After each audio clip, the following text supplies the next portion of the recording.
Good morning, everyone. I said I'm feeling blessed because when I was actually preparing for this talk, I felt like, oh, so many things that I've also derived from doing that is, it's a time of like a refreshment for me too.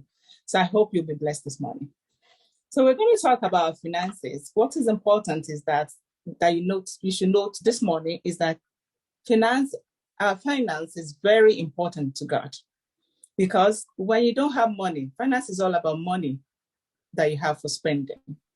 And that's why God says, we will bless the work of our hands, and you can get that because of time. You can get that in Deuteronomy 28, verse 12. Now you will bless all the work of your hand, and you shall lend to many nations, and you shall not borrow. Not technically like that, but when you are borrowing, you are borrowing for a good purpose. There are some people, when they work constantly, they just keep borrowing. So you are financially sick. And when you don't have money, you are financially sick. And God said he wants our souls to prosper. So, and when you don't have money, you feel so depressed. At times, you have anxiety over the fear of unknown. You will not be happy. You'll just be sad when you don't have money. And you cannot have money when you don't have work. So the first thing is like, for you to be talking about finances, where is the source of that money? So if you're jobless, you need to look for things to do for God to bless you to have the money that you're going to plan towards. So I'm just going to go to the definition of financial planning this morning.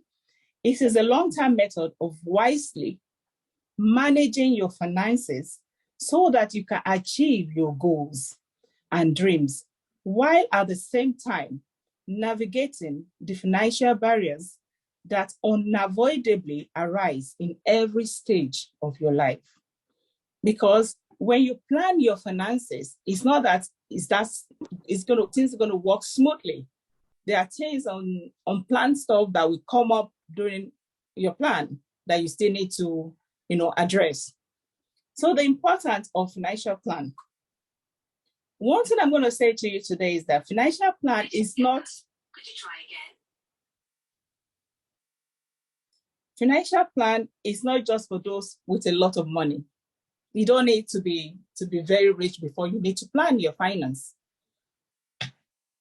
So financial plan safeguards you against life surprises.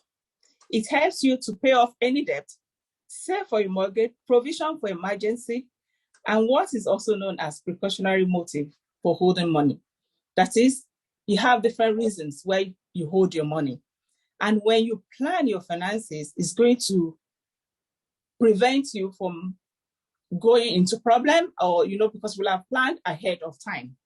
So we're going to talk about steps that you're going to follow first in having your financial plan. The first thing to do when you want to have a financial plan is to ask yourself a big question. Where do I want to be in 5 years? Where do I see myself in 10 years? So when you ask yourself that question, then it will come to your habits. What kind of lifestyle do I want in the next 5 years? Like if you are planning to have your own personal house in 5 years, in 2 years, you have to plan for it. If you are planning to have children and you're going to be looking after them, you have to plan for it. If you have children that are going to college and you're going to be paying tuition fee, you have to plan for it. And if you know you're working, you will soon retire, you have to plan for it. So where you see yourself is what will determine the kind of financial plan you're going to have. The second thing you're going to do, you're going to determine how much you want to spend and how much you want to save. The general rule of thumb that we call it under budgeting rule is do 50, 30, 20. I'm going to come to that later. The question is for you to determine, the suggestion actually for that rule is that 20% of your income should actually go for your savings. But the problem now arises. Okay, if I'm putting 20% of my savings, of my earnings into savings, how much should I put into investment? How much should I put into my retirement? You understand? So it now comes to the question of you have to prioritize. you have to draw up your scale of preference. And I'm going to take you through 3 reasons why you actually save. Number 1 reason why you save is for transactional, we call it in accounting, transactional motive, or even economist.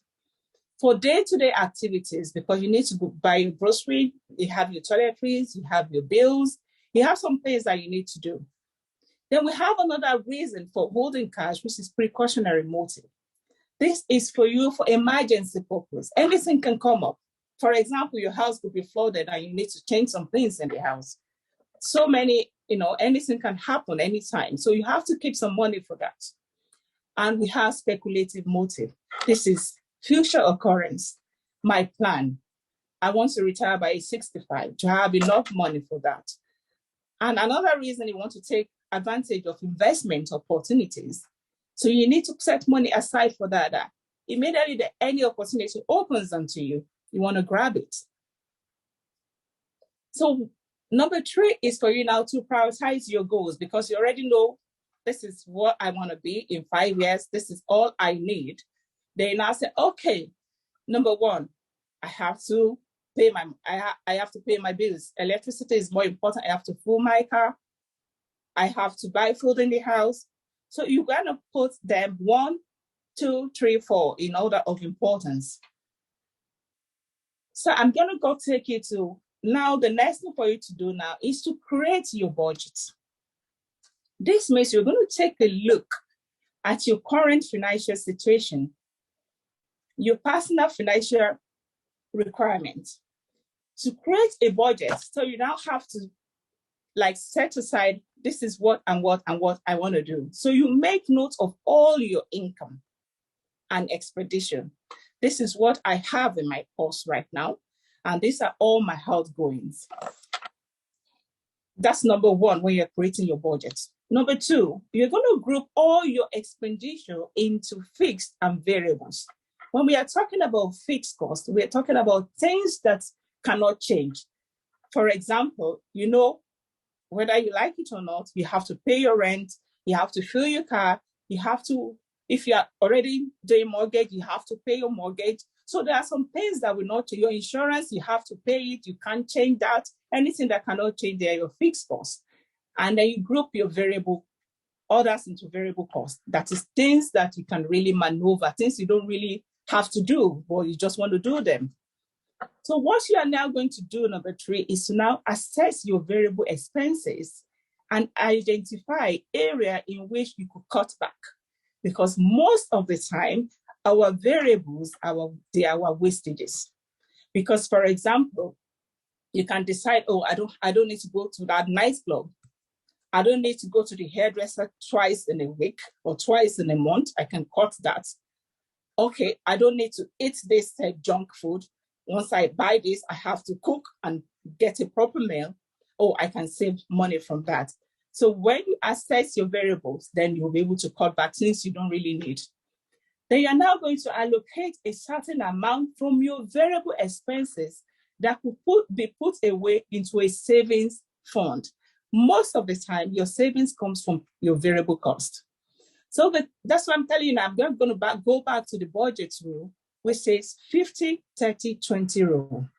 The 50, 30, 20 rule just simply means 50% of your income should go to your fixed cost, things that you cannot change, things that you cannot do without.